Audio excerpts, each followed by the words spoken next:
Hello, everybody, and welcome to the FloTrack podcast presented by Wonderful Pistachios. I'm Liv Ekpone, joined with Ashley Tishins and Corey Mall, as always. Woo, it's been a crazy weekend. Ashley and I were at Prefontaine, hence the sweatshirt for today. Corey was at CIF Outdoor Track and Field Championships in Fresno. We've been finally coming together as a squad. How's everyone feeling, though? Man, just another whirlwind weekend of track, and we have more to come. It's at that point in the season where things are really ramping up. So, but hey, that's exciting for all of us track sickos. So. Yeah, absolutely. We're about to be in Eugene for, I feel like, the next 6 weeks. So that's exciting. Ashley and I had a chance to go on Priest Trail a couple times, enjoying the weather. Now we're back in Austin. I'm like drenched in sweat with the humidity. But Corey, how are you feeling after your travels with CIF and anything that stood out to you? Great. I'm just trying to get adjusted to the time zones again. Back, forth, back, forth, back, forth. Yeah. Does a wonder on your body. But yeah, CF was fun. The stadium's amazing for a high school track and field championship. Obviously, it's one of the best championships of the state association. So ended up being a good time. Awesome. All right. This is what you can kind of expect for this week's episode. Since Ashley and I, as I mentioned, went to Prefontaine, we're going to dive into all of our favorite moments from Eugene. There will be some key matchups in Oslo for the Diamond League, which will kick off on Thursday. And then Sydney McLaughlin-Levrone is expected to debut in the 400-meter hurdles. The first time since 2022 at the Edwin Moses Legends Meet, which will take place on Friday. And then we're going to look ahead into the NCAA Outdoor Track and Field Championships next week. I can't believe it's finally here. But before we dive into all of that, there was some major news that kind of broke out on Memorial Day. And the AIU issued a 4-year ban for the high school sensation Asama Singa, who went to Mount Bird Academy. He will be stripped of his World U20 100-meter record and also the South American titles that he earned. Corey did a great job, and there's an article on FloTrack, so you can go ahead and check that out too. And it also includes the 43-page doc, which breaks down everything. But were we surprised? Like, when I heard the news on Monday, I was kind of taken back, and I saw some comments on social media of just like, why are we talking about this still? And I think the conversation is like, we heard this came about after the positive drug test that he had for the GW 15-16, but then we were still waiting on like the test results from the B sample that Asam sent in. So now we have a 43-page doc, which I think all three of us kind of like went into it. Just a lot of, I feel like I have a lot more questions than I do answers at this point. Yes. Well, to give context, back in July, the big news was when, Asama Singa, just graduated from high school, was set to go to Texas A&M. He gets hit with a provisional suspension from the AIU for testing positive in an out-of-competition test for GW 15-16. That was back in July. And then you're right. Like, since then, we hadn't really heard much. He asked for his B sample to be tested. I believe it was reported by some Suriname outlets that it also came back positive. But, like, we've been sitting here for almost a year not really sure anything else really besides the provisional suspension. Now, as you mentioned, we get a case brief from everything that happened and the official 4-year ban from the AIU. And we now see exactly what, was playing out, right? If you look at the document, Asama Singa claims that the source of the GW 15-16 that was in his positive drug test came from Gatorade recovery gummies that he received, I believe, from the Gatorade National Player of the Year award ceremony. Mm-hmm.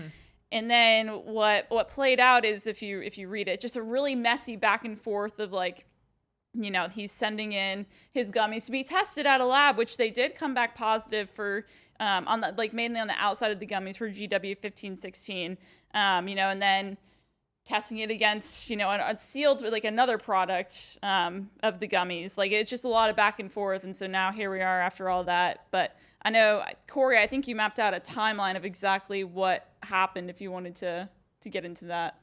Yeah. July 18th, Swiss lab found metabolites in GW 15-16 in one of his samples. Singa had no therapeutic use exception, so he was given a provisional suspension on August 9th officially. On August 11th, Singa and his counsel asked for the testing of the B sample. August 15th, AIU provides results. B sample was positive. August 15th, that very same day, Singa asked for the use of a American WADA accepted lab in Salt Lake City. And then August 31st, Singa finally gives the AAU a reason for his positive result, saying the Gatorade recovery gummies were the cause for the positive result.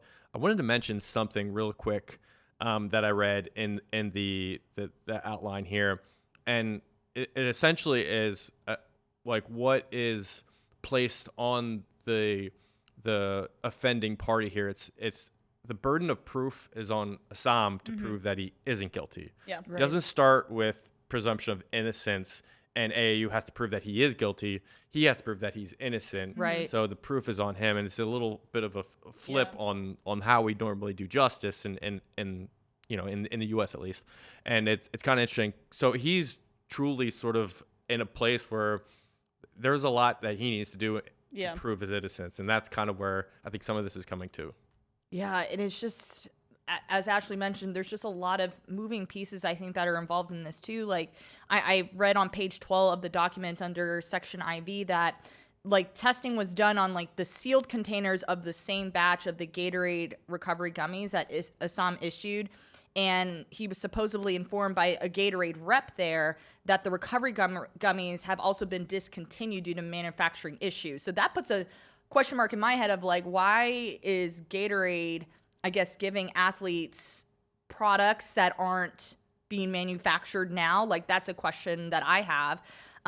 But like Corey, as you mentioned, you're in this position where you're trying to prove your innocence. And right now it's a very difficult situation to just kind of unravel. Well, and I think the other part of it too that people have brought up is like the lot number of the sealed container that they tested is different from the actual lot number that of the gummies that he was given at the thing, and so it's brought up just they're bringing up the manufacturer. It's just so many moving parts, but again, kind of like let me find the quote in the press release. It basically. The big key for them is, again, like it's not like innocent until proven guilty. It's kind of the opposite. And it said that the disciplinary tribunal said that he did not succeed in establishing by a balance of probability that the gummies were the source of the GW 1516 in his sample. So yeah, that's kind of what it boils down to. Now, I know he did put out Asam did put a statement out on his Instagram page saying that they plan on appealing this decision. So it's not over yet. He did release a statement yesterday officially through his PR, and he said, since I began competing, I've always been committed to the integrity of the sport. I've been hypervigilant and have never, caps, never used and would, caps, never knowingly used any banned substance, risking a promising career in my entire future. And then later he says, even the AIU's decision says PepsiCo must have a sealed container saved from the same lot they gave to me. Based on this decision and the way the AIU is treating me, testing a sealed version from the same lot seems the only way I can clear my name. As the product is now ironically discontinued, there is no way for me to purchase it. PepsiCo is solely in control of my ability to test the product and exonerate myself. So that is kind of hard place to be in. Yeah, it's really the only thing that can clear you is the product that no one seems to have. Yes. Unless we somehow come up with a product. Just appears.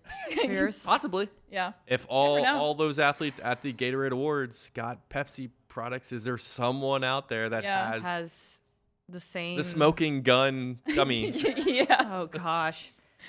And that was over a year ago too. Yeah, so it's like it's you're trying to be like, hey, who still has their gummies, And I don't know. Most people would throw that out if they don't use it, right? Yeah, exactly. Right. So that's the saddest, part of this story is just trying to. There's a lot of moving parts, I think, and pieces, just on both sides, I think. Yeah, so I agree. Singa, by the time, say this ban sticks for 4 years, he's going to be, I think, 22 or 23. I think that's still young enough to continue his progress in the sport, but it will put him back substantially, I think. Any thoughts on that? Yeah, just imagine being told you're not able to compete for 4 years. Like each year there's something to look forward to, right? Like there's NCAAs, there's the World Championships, there's an Olympic year. And so you're just thinking, I'm just trying to make it to that next level. Now it's just almost feels like if Asam continues to train, it's just like, what am I training for? Essentially, there's no drive and there's no there's nothing really to look forward to. So I have all my faith in Asam that he's going to get through this regardless of what ends up happening after this. And Corey, as you mentioned, 22, still young in the sport. He's still, developing also. So there's still an opportunity for him to come out of this and really show us what the Asam, that he can be. Do you have any thoughts? I guess Ashley? it's mainly just like, I guess I think that's really the question people have is like, hey, you're hit with a 4-year ban. Like when you come back, like, who knows? I think it's probably too early to tell right now. Yeah, too early to tell. So that was the news that kicked off Memorial Day weekend. But let's go ahead and kind of reflect on our special moments from the Prefontaine Classic in Eugene, Oregon. It was an exciting meet, to say the least. There were a lot of races that lived up to the expectations, to the energy. But to kick off the Prefontaine Classic, we had the 10Ks, we were able to see some national qualifiers here, but of course the very first race to hit the track was Beatrice Chebet versus Tesgai, and Tesgai was saying that she was going after the world record in this 10K, and Ashley, Brian, Dybel, and I were in the stands watching this unfold, and sure enough, we saw a world record go down in the 10K. It's a shame that this race was outside of the TV window because, this was crazy to see again. So you start off with the women's 10K. It was being used as the Kenyan trial. So mainly everyone in that race was from Kenya trying to basically solidify their spot for the Olympic team. However, then you have that race going on. But then you have another race going on where you have the pacing lights set at a world record attempt from Gudolf Sagai. And then Beatrice Chebet is like right on her tail the entire way. And as we watch the race play out, really all the hype again was, hey, can Gudolf Sagai break this world record? So she, they have the pacers, they're on the lights, but then as we get to like that final mile, it's Beatrice Chebet that like they started falling off the pace, but then she went right to the front and there was no looking back. And then she becomes the first woman under 29 minutes in the 10K, 28:54. Just crazy. I think she closed in 63 on that final 400, which is insane. And, again, like this was just one of the storylines that made, I think, Prefontaine unique this time around. Because again, like it wasn't even in the TV window. It wasn't even, one of the Diamond League events. It was literally the Kenyan 10K trials. Yeah. Yeah. You have Beatrice Chebet, setting the world record. And it was really cool afterwards. I think, even though the stadium wasn't quite full yet, because it wasn't the main event quite yet, like, oh my goodness, Beatrice was like out there for, I can't tell you how long, like signing autographs and taking pictures and stuff. And then I think she went back into the mix zone and then she came back out onto the track and she was wearing a Stop Pre t-shirt, which was really cool. Yeah, she did. And, she was taking, again, it was kind of cool to see that aspect, like just, even though not everyone was there yet, not all the fans were there yet, like she was just interacting with everyone, which was a cool moment, I think. I think the wild part about this is Ryan Fenton was also sitting next to me too. He pulled up like the World Athletics page and was like, Beatrice Chebet's personal best is 33:29.7. That was a hand time. And I was like, I feel like Beatrice could definitely run faster than that. And as I'm watching the race, I'm like, she is sticking on Gudolf very, very well. And then I'm sitting next to Brian. Ashley's up there taking photos. And I'm like, Brian and I were talking. I was like, just look at their faces. Like, Beatrice was looking down, very relaxed. Gudolf Sagai was, you can just start to see the strain get on her face.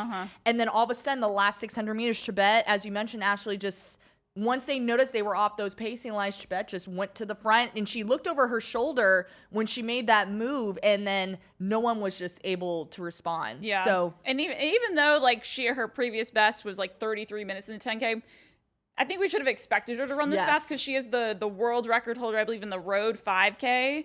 I think she ran 14:13 or something like that there, and last year. So I mean, again, like she's one where it's not much of a surprise that she did that, but I guess maybe a surprise in how she just really ran away with it at the end against, someone that, Sagai is the women's 5K world record holder on the track. Yeah. Corey, do you have any thoughts on the world record that we saw over the weekend? I would be curious, even if it was in the TV window. Like, what people watch? Well, I think they would have watched, but I don't think NBC would have given them what they were asking for. Yeah. 10Ks? Yeah, to cut to commercial. Yeah, to cut to commercial. Yeah. Yeah, no, I agree. I mean, shoot, I feel like I've seen in some of the Diamond League stuff that I've watched, like they'll cut away to commercial during the steeplechase, which is only 3K. So yeah, there probably would have been like 3 commercial breaks in there. But hey, congrats, world record. Yeah, world record. All right, let's shift to the Bowerman Mile, because even at the press conference, this was sizzling. And then I'm in the mix zone, and I'm like, the athletes are still coming through, and I'm also like looking over my shoulder to see this race go on, because this was the most anticipated event of the day. But Ashley, you had, I want to say, a front row center seat to this. How did this unfold? I mean, it was an epic race. I think it lived up to a lot of the hype. Again, you mentioned going into it, like, it was hyped up, Jakob Ingebrigtsen versus Josh Kerr. Add Yard Nuguse into the mix as well. Jakob's the defending champion. Yard was second last year in this event. And then you have Josh Kerr, who's the 1500-meter world champion. And so the race kind of played out in an interesting fashion, right? Like, the pacers went out. They were setting pace, and it was a pretty quick pace, well under 350 pace.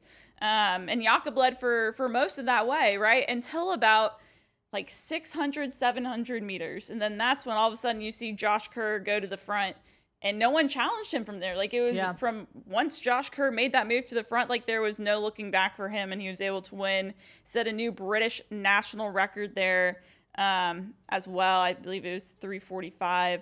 But again, like that was really the move for me that was interesting, right? Because I believe afterwards someone asked him in the mix zone about his move, and he was like, basically asked him, why did you make your move then? Obviously it played out well for him, but he said, I thought it was a dumb decision to make a move at that point, but he said, I thought that if I knew that it was a dumb decision and it scared me, that it would also scare my competitors as well. So then that made it the good move to make, which I thought that was really a cool insight, like sometimes you just have to like find a way to challenge yourself. And I think that's something that, I've read that since, in the past few years, like that's something he's become, more used to, like taking those risks, right? Like I think I've read stuff where his coach, Danny Mackey, has said like, back in the day, like maybe he wouldn't have made a huge move like that. He wouldn't have taken those risks, but now he is willing to take those risks because he knows the rewards that could come from it. Can I add something really quick to that? Yeah. At the end of his interview, somebody asked him again a little bit to explain and go further on the 600, the move at 600, and he said that his coaching staff, Danny and co, specifically told him not to go at 600 meters. They said don't go, but he commented that like he's gonna trust his instincts over anyone else. Like when it comes to racing, he's gonna race his way. But I thought that it was interesting that his coaches told him one thing, he did the other. Yeah, and I think it's just different when you're in the moment. And you're like, wait, 600 meters to go, but this feels, well, I guess he didn't feel like it was the right move. He's like, let's just go for it, Yeah. And sure enough, look, it paid off at the end, and Jakob just could not respond. In a way, I honestly really like the move, because if you think about it, right, like Josh Kerr is more known, like you've seen how the 1500 meter world final played out, right? Like he waited till that last 200 to make his move. Yes. If you do it at 600, maybe, again, like you shock the field, like, oh, shoot, like, Josh Kerr's making his move like now, you know what I mean? Like, and then it kind of adds some of that to it and throws maybe your competitors off their game, I think. But yeah. I think when I was also rewatching the broadcast too, there were, I think it was Kara that was on the mic, was saying, I thought Josh was just getting himself in position, but I actually think like this was his move being made. Like everyone else was also shocked too by it. But it all worked out. 3:45.34 for Kerr. Ingebrigtsen 3:45.16, and Nuguse still ran exceptional. Like he was up there too. So I want to give him his flowers there with a 3:46.22. But can we also talk about the 17-year-old? Because I was looking at the results and I was talking to you, Ashley. I was like, oh my gosh, this 17-year-old Cameron Myers, who he's been getting on our radar this year, went 3:50. Like that is absolutely insane to think about, and finished 11th in this race. So kudos to him for putting out a really strong performance there as well. All right, Ashley, is there anything else that really caught your attention besides Bowerman Mile? Well, I think I do have a couple things I want to add about the Bowerman Mile. Go ahead. I think I kind of want to talk about what Jakob said after that race. Oh, let's go. Yes. I think me and Corey both have some thoughts on that. I mean, he loses, but he's still throwing shade. Like, I think there's at one point He's like throwing shade to Josh Kerr about, Without saying his name. Without saying his name. He's Yes. very, very true about like, you got to compete at, throughout the season and not just at the big moments when, it's all really hype and stuff. Cause he talks about, hey, I race on the Diamond League, all the time. And he doesn't, doesn't say his name. But yeah, a lot of shade. The quotes out of these two are amazing. And Incredible. I wrote down that I think it's an interesting dichotomy, the way like track and field operates. Mm-hmm. There's so much, compelling narrative around racing and watching racing. 180,000 views on that YouTube race so far through what the Bowerman Mile. But then it's really about what they say afterwards that also kind of gets people enamored by it. And I want to pull away a couple of Jakob's quotes. He said, "I am not a fan of the mile. It's not something about my culture. It's definitely something British and American." LOL. Shade. LOL. When we start racing, everyone is insecure. Today is a time trial. This is not my final test. And he said this was the final test for other people. Gosh. When someone tries to participate rather than following, it's something different. Okay. And then on Kerr's side, he said, "I was going to scare myself and everyone around me." When you're in the moment, you're in that flow state. And then talking about the media, you guys are going to spin it the way you want to spin it. Talking about this one-on-one matchup. And then finally, who better to press than the current world champion, talking about himself making that move. So great quotes from those guys. Just super quotable. They are. They do not shy away from the back and forth, which is kind of fun. Yeah. It's great. I think my favorite quote, though, actually came from the press conference beforehand where someone asked the status of their relationship. And Josh Kerr said, "I don't think this is a counseling session." That was pretty epic, but yeah.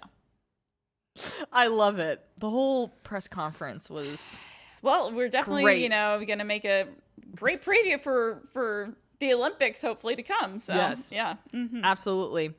All right, I want to switch gears, talk about some speed. Sha'Carri Richardson just silenced, I feel like, all the haters. I know I had questions on what she was going to be able to put together for this race. We saw a couple of 200s from her.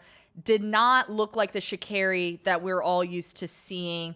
But here she comes out 10:83 with a win legal mark. And I want to preface this. She also jogged across the finish line. Like, she definitely eased up. I must say I'm also impressed by Julian Alfred. I had a chance to talk to her in the mix zone. And Julian, of course, she's just a smiley person, but she was also like, I'm also disappointed. Like, she was leading that race. She got out aggressively. Sha'Carri had to play catch up. And maybe the last, 20 meters or so, that's when Sha'Carri was able to just close that gap and grab the victory there. But Julian I talked to her and asked her a question, have you felt pressured just after winning your world indoor 60-meter title to just continue that momentum? And she's like, yeah, I'm starting to feel that pressure. But I feel like she's doing such a great job of handling it as well. And especially coming out there with a 10:93, I think is incredible. But, back to Sha'Carri, were you shocked? Because for me personally, I didn't know what to expect, but that 10:83 put a check mark by my name that I feel like Sha'Carri is ready to do something special. I did not expect that at all. Again, it's her season opener in the 100. Mm-hmm. We haven't seen her run 100 yet. And again, based on how she was running those 200s in China, I was a little, I guess, again, had some questions about what she would do in the 100. But again, as you mentioned, so Julian Alfred definitely had the better start. I'm watching this race in the stands, and I was trying to take pictures, and I'm like, is Julian winning? It looks like. But then again, Sha'Carri was the one who played catch up there, and she got the win. And I think some of the things she said afterwards in the race, I think it probably shows her mentality right now. I think one of the quotes was that she feels like she's become more of a mature athlete, a mature person, and that she's in a whole new mindset, and that she feels really prepared and happy with where she's at. And so I think that, if she can continue that momentum over the next month, she's definitely, she's got to be the favorite going into the trials. And I think the 10:83 puts her at number 2 in the world right now in the 100. Yeah. She looked also sharp too during the pre-meet, because we were there watching Hobbs Kessler do his shakeout before his event too. And she was just pumped. Her and her group were pumped. They were vibing. I was like, ooh, Sha'Carri. Yeah. She looks ready and she looks good to go. I also had a huge question because another story within the story was Elaine Thompson-Herah was also debuting her season. And what a big meet to kind of have a debut in. Clocks in 11:30, and I don't know how to feel about it because, again, I still feel like it's early. And we were talking about hitting panic buttons. I'm not quite sure if I should be panicking about Elaine Thompson-Herah, but I don't know. I wasn't sure how to take the 11:30 in this race. I think it's just her season opener. I mean, it is what it is. And I was looking, I'm always on social media. And I think that the last time she won a world championship, she finished like 4th or 8th. She did not win the Prefontaine Classic. Like every time that she's won on to win something, she didn't win Prefontaine in the coming weeks. So like, I wouldn't be super, it's just, again, one race. So we'll see where that goes. Again, she is the defending Olympic champion, Elaine Thompson-Herah. Yeah. Corey, any thoughts? I wanted to ask about Sha'Carri. Was this the first time she spoke with American media since her suspension? Like, she didn't last year. She didn't speak with anybody at all, I don't think, like in press mixed zones. Yeah, she did. So at Prefontaine last year, she did talk to Olivia. She talked to Olivia last very year. brief moment. Sha'Carri kind of went in, talked to one woman at the front, and then another woman also asked to talk to her too. She gave a few quotes, and then she went to the content lounge. But typically, she doesn't talk to anyone. Yeah. So I guess the shorter answer is yeah. Okay. But yeah, Sha'Carri looked great. Final thing for me, the highlight was the 800 meters. Major kick by Keely Hodgkinson to win that. The last 150, I think I was able to watch part of this race because my eyes were on Nia Akins, who was the top American, to finish in this final. But Keely looked incredible. Yeah. Coming off that turn, 155.78. And I don't know if you were right next to me, so you probably do remember. But like Mary Mora was practicing like her pre-meet, like getting out hard on the curve, and you can see her practicing doing her cut-in. So I was like, okay, Mary Mora is really focused on getting to the pole first, which she was able to do, but no one was able to stop that train that Keely was on for sure. Yeah, I didn't even think Keely Hodgkinson would win this race, but based on where she was at 400, again, it was Mary Mora that was in the lead up until like 600 to go. And then here comes Keely Hodgkinson from like 3rd place all the way up. And again, it was a huge kick. Like that was really impressive. And again, 155.78 to take down the world champion. Gemma Reekie was in that race as well. And, you mentioned Nia Akins and plenty of others. Like, it was a really big field. And even though I think Mo wasn't there, but I think that's a big statement win for her. And it was actually, too, I thought it was interesting. Like, that was the most emotion I've seen from Keely Hodgkinson after a race. Like, she kind of did like what Sha'Carri did with the tape. Like, after she kind of like threw it down. And I think it was David Monty or someone asked about that afterwards, and she said, just to get a win like that against a stacked field, like that is a big like confidence boost, basically. As it should, yeah. So I think that's, again, the women's 800. I think this year going into the Olympics is like the most competitive field out of like any of the events, and so I think this is just adding to that storyline.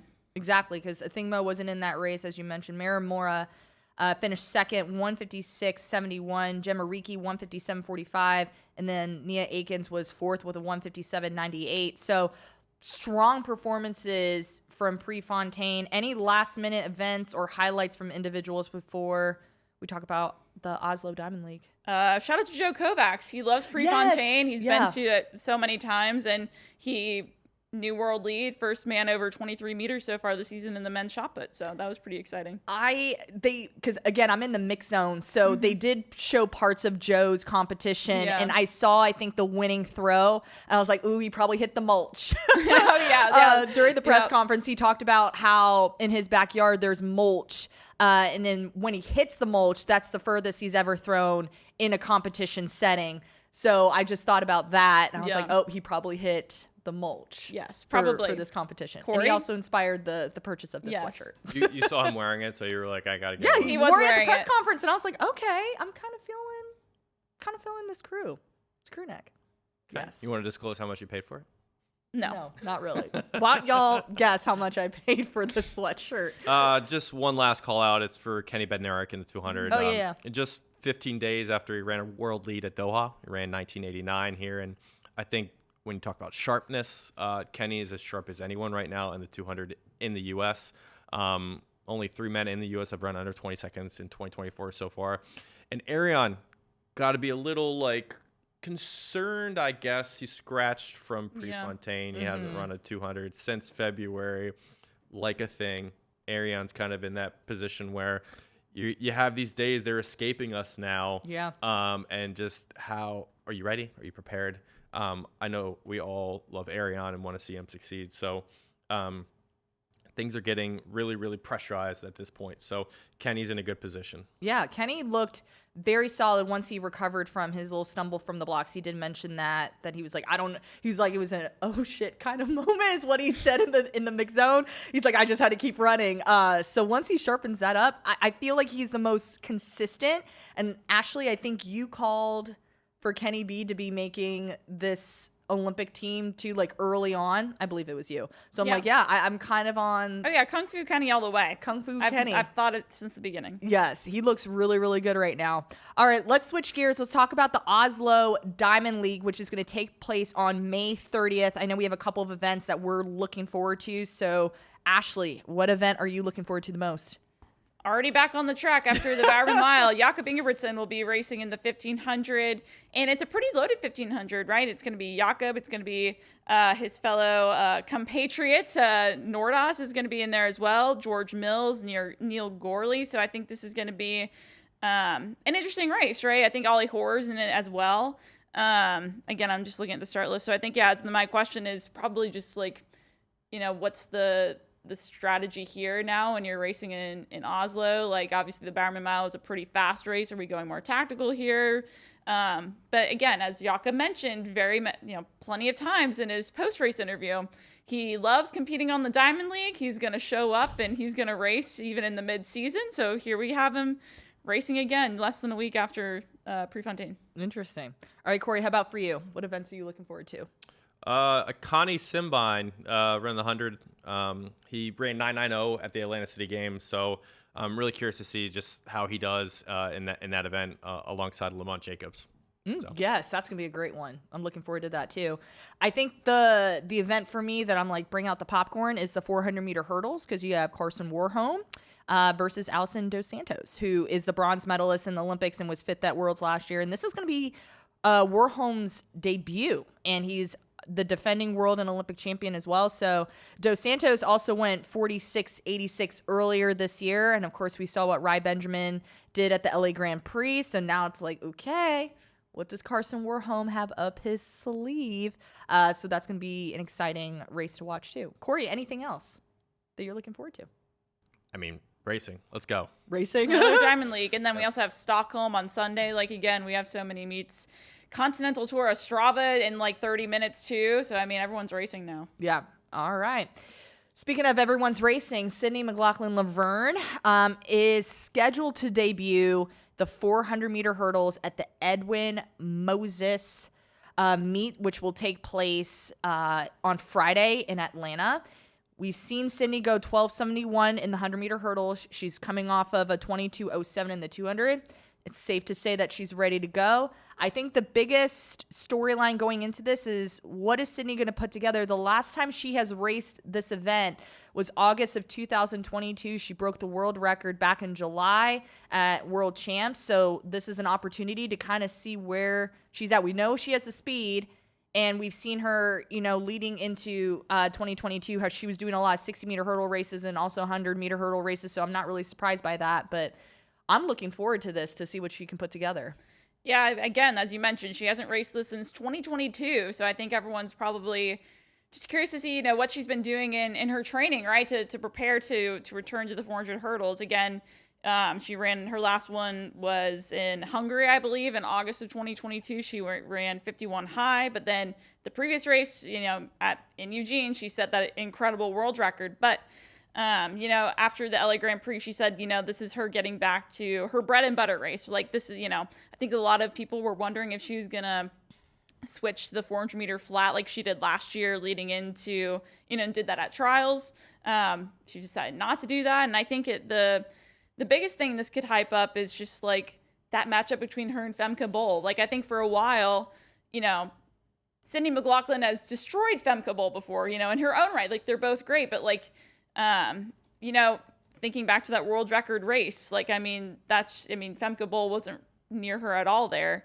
But now I think after seeing Femke Bol set, world indoor records in the 400 and just the way she won her world championship last year, I think now it's really, the question is like, is it going to be what is this competition going to be like going into the Olympics? And I think right now is, if we can see her run this 400 meter hurdles now, it'll give us an idea of where she's at and where she could potentially go. And again, really hyping up that storyline down the line. Yeah, I just looked up to see if Femke Bol has put together like a low-key 400 meter hurdle race, and nothing so far. Not yet, I know, again, not yet. Yep. Another big question just going into this Olympic year is these two women are just going to get after it. So that's going to be exciting to see. Corey, any last-minute thoughts? I think just the way she plans her, outputs is part of the process, of figuring out who Sydney is. We don't always know what's going through her head or, what the plan is, but I think every time we see her perform, we bring something away from it. We take insights and realizations from it. So this is another chance for us to understand who Sydney is and what she's become. You look at her progression in the 400 meter hurdles over the last 5 years. It just keeps going down, down, down, down. Will she improve on the 50.68? I think it's very possible based on what she's been able to accomplish in the 400. So I think that is the goal going into the Olympic cycle here. Let's improve on that 50.68, and this is a stepping stone to that. Gosh, imagine running faster than 50.68 over hurdles. We'll see. We'll see. It is Sydney McLaughlin. That is ridiculous I know. to even wrap my head around, because there's so many women who don't even do that in the open 4. It's just again, Sydney's a whole nother women beast. aren't Sydney McLaughlin. Exactly. Yeah, no. Exactly. The one and only. All right.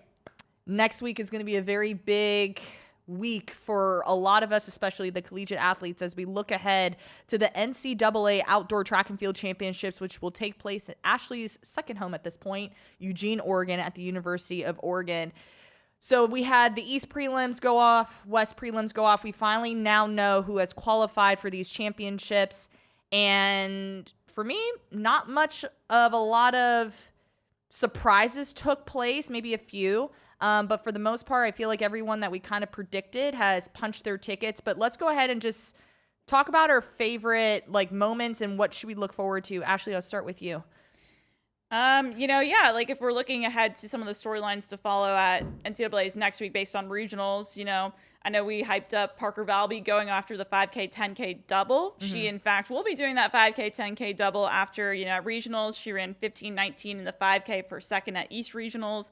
Then she won the 10K in the pouring rain in 32:43. And I think maybe the storyline developing here is she does face competition from Hilda Olamomoy of Alabama.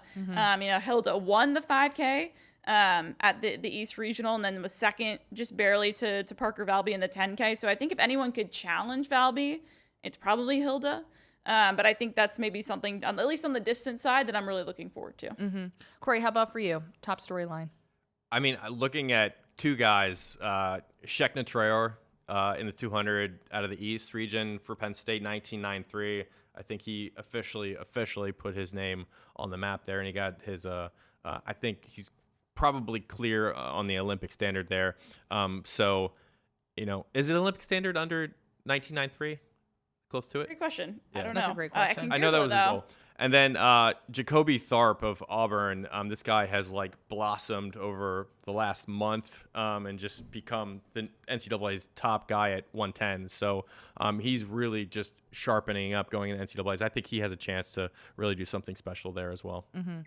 One of the storylines I have is the Arkansas Razorbacks, and they did something record-breaking over the weekend. They actually broke the collegiate record in the 4x4 by 1/100th of a second. They went 3:21.92. Rosie Affiong 51.53. Nikesha Price 49.90. Kaylin Brown 50.46. Amber Anning 50.03. Honestly, it was held by Kentucky. It was, for me, it was only a matter of time. I was just like waiting for this moment, and it happened. And now the Razorbacks hold the indoor and the outdoor collegiate records. What's so, I just know they're so dominant, but when you look at it on paper, like they pretty much ran a solo race. Texas was second in this race with a 3:27.22. And I just said they went 3:21.92. Yeah. So pretty much 5 to 6 seconds separated the Razorbacks from the Longhorns in that event. So yeah, the Razorbacks are just powerful at this moment. Well, and I think that's honestly one of the biggest storylines I have going into next week, right? Like we know that their 400 squad is so dominant. Could they go 1, 2, 3, 4 in the 400 at nationals? Like they did it at the West Regional. Yeah. They already have the collegiate record in the 4x4. Like I think that's really the question for me. And I think that that's also, you know, when you're thinking team wise, if you go 1, 2, 3, 4 in an event, I mean, that is huge points for your team. Yeah. And it's going to be hard for any other team to really make up any ground on that. Yeah. And you already know that if they have if they run like this in the 4x4, they'll get 10 points there. So I think that's really the question for me, as they're looking to win a team title on the women's side. Yeah, absolutely. And it kind of brings me back to the question with like, with the Tascasita, with their 4x1, like, do you do it at the state championship? I'm happy that we got the collegiate record when we did, because obviously when you go to NCAAs, you're just looking for points being scored. So they don't get the collegiate record, at least you have it in the bag. But I want to stick to the sprint side because I know Ashley and I were kind of on the same page when it comes to the sprints. After JCS Sears' injury, I was kind of having that question of like, who's going to step up in this 100 meters? And right now, Mackenzie Long looks very, very sharp. She didn't run the 100, I believe, at SECs because she wanted to focus on it for regionals. And she was the fastest woman from the East in the 100 and the 200 meters with win legal marks of 10:92 and 22:10. Ashley, just what are your thoughts on just the sprint sides and maybe a little bit more on Mackenzie Long too? Yeah, I think she's the clear favorite going into nationals, right? And she's going to try to pull off the double, which that is a hard double to do, but it can be done because when you think about really the NCAA right now in women's sprints, I feel like it's pretty loaded. Like I think you could go down probably at least 8 names of people that could win the 100 and the 200 title. But again, like she's the world leader in the 200. I think the time she clocked this weekend in the 200 would rank her as like the 4th fastest time in the world. Like this girl's on fire. And so I think really my question is, can anyone challenge her? Like I think, some names come to mind, like Jordan Mays, I was really impressed with this weekend. She won the 100 and the 200 on the west side of Oregon. She's been looking really strong. Jamesia Ford is the indoor champion in the 200. You also have Brianna Liston from LSU, who's been really strong. Like, again, just so many names. But I think right now can anyone challenge Long, frankly? Yeah. I also want to throw into that mix Dejaz Defrant. You mentioned her, right? No. Well, she went 10:94, 22:34, 1-2 double. But a name stood out to me. This athlete from Texas Tech, Rosemary Chukwuma, went 10:88 with a win legal mark there, and I had to pull up her profile. I was like, she's been shaving off time, and everything is starting to click now. So Texas Tech might have someone in that final on the girls' side, on the women's side, who could really just put something together.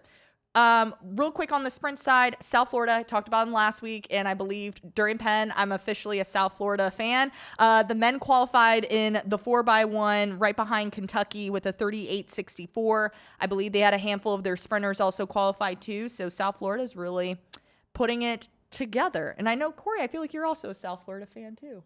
Well, I have a story on South Florida coming this week. Okay. I spoke with their coach and athletic director at South Florida. They're doing things a certain way. And I think the biggest thing that I found from South Florida when I chatted with him is that, like, he brings back an old school style that a lot of coaches might not employ. Like, he's about getting the job done and making sure you are on time, you're doing the work. The work's going to get you there. Right.